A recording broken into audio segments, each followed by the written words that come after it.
Hey Playas, how you doing? Welcome back to Playas Guide.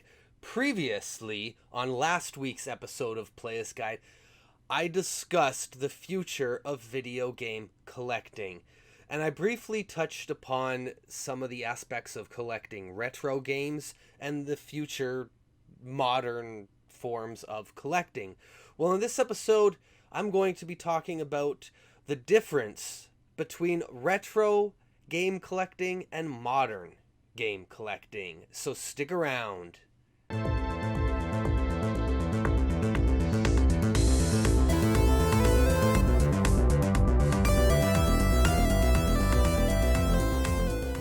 So to start things off, let's get right into the big difference between collecting retro games and modern games. So the biggest difference is that, well, retro games, most of them, and the older they get, the less likely they were meant to be purchased for collecting purposes. Whereas modern games, and I did touch upon this a bit in the last episode, there are all types of companies making collectible figures and different reproductions and re-releases and limited runs, collector's editions, special editions, complete editions, you name it. And that's what's collectible now. And I know some of these companies are even putting out like extremely low print runs, which I find is a little bit ridiculous because they're only catering to the very few people in the know, especially for some of these like PS4 games like that Poo Slinger game. Because most people have never heard of this game to begin with, and most people are not going to support a game like that to get a physical release. The only reason people could possibly want it now is because it's considered rare, but it is artificially rare. The retro games now are not. Back in the day, some of the Atari stuff, there was some different games you had to mail away for. Various promotional games, things like the Nintendo World Championships or the Donkey Kong Competition Cart, or the Racer Mate Challenge, and a bunch of these different unlicensed games. They all have some pretty interesting stories. Even Action 52, a game that isn't one that I consider to be like incredibly rare, it is on the rarity spectrum, and it is a difficult game to get to some degree. It's not as hard as some of the others because it's a lot of people don't want to play it. It just looks cool displayed in a game case.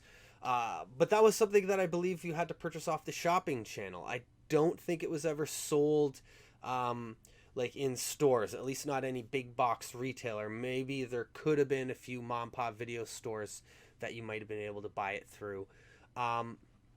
So yeah, that's the big difference. The retro stuff was never meant to be collected, especially the NES stuff. It was in boxes. It was meant to be torn open and, for the most part, thrown away, which is one of the reasons, a good quality condition CIB games are starting to increase in value so much because they're so much harder to find. And sealed stuff, I think it's good that people are getting it graded and preserving it because there's only so much to go around and there's not a lot as it is. Although there is more out there than we know, it's still, there's an abundance of cartridges. And now this is another thing. The abundance of games. Retro games, for the most part, were mass produced, but not to the extent that games are now. And games are more expensive and they've gotten bigger because they have larger teams working on them.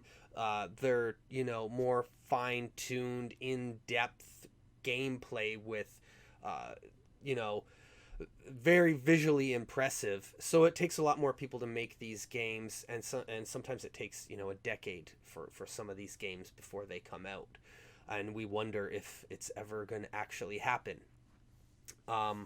So yeah, that is a big difference too. If you are collecting for a modern console, let's say you're collecting for PS4 or Xbox One, or even Switch, by far these games are going to be nowhere near as rare as even, something like a Castlevania on NES.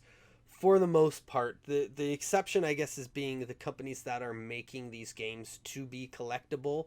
So if you are going to collect, I can see the appeal there because, if you're going to be buying, Mario Kart 8 Deluxe or something for your Switch, or you're going to buy God of War or Horizon Zero Dawn, which might have been on the level of popularity as, say, a Castlevania game on your NES or SNES or Genesis, well, those games are going to be a lot harder to get. I mean, they're not that hard to get, but in terms of the print run, they are much more vast for the modern consoles because video games are just about in every home now, and they're as mainstream as any form of media like music or movies. So we know the modern market is established, and the retro gaming market for collectors hasn't really been established until about maybe 15 years ago. Before then, there's small groups and smaller forums of people on the internet who would have some discussions as to what games might be harder to find or what they were looking for. But before that, 20 years ago or longer, you didn't really hear about anybody collecting video games. Comics and stuff, yes. Video games, not so much. But now we're even entering a realm with video games in the modern day collecting where people are collecting a lot of in-game items. They're collecting games digitally and building their library up that way. Space is valuable, and we don't all have space to hoard games. So, there are some benefits here to some of the different modern forms of collecting. And even there's out game collecting. Like I enjoy, finding out what level I'm at on my PS4 when I get a new trophy, a new gold or platinum trophy, see how it boosts you up. And I'm sure there's a lot of people who love it even more than I do. So yeah, retro collecting, there's a certain appeal to it as well. It goes beyond nostalgia. I think it goes right down to different things like store displays and signage and different accessories and stuff, because this is one of the things that increases the popularity of the NES. All like the random accessories and crap that came out, and figures and Happy Meal toys, stuff like the laser scope, the Power Glove. I know laser scope was Super Nintendo. I'm just throwing it out there where we don't get too much of that stuff now on modern consoles. It's either usually a controller or VR. Maybe, it's even hard now to get like a steering wheel for a racing game, whereas that was, flight sticks and stuff like that you could, back in the day, you could buy anywhere. So there's a lot of interesting knickknacks and different little niche things to collect within retro gaming too, and it does have that retro aesthetic and appeal that you don't necessarily have to have nostalgia for to appreciate. Anyways, that about covers everything I have to say in regards to the comparison of retro gaming and modern game collecting. So if you have some thoughts of your own, please leave them in the comments below. Thank you so much for tuning into this episode of Playas Guide. If you're not already aware, Playas Guide is on Twitch. We have several different retro gaming streamers on Twitch. We also have a Playas Guide podcast up on Podbean. If you're a video game collector, a retro gamer, you're going to want to go check that out.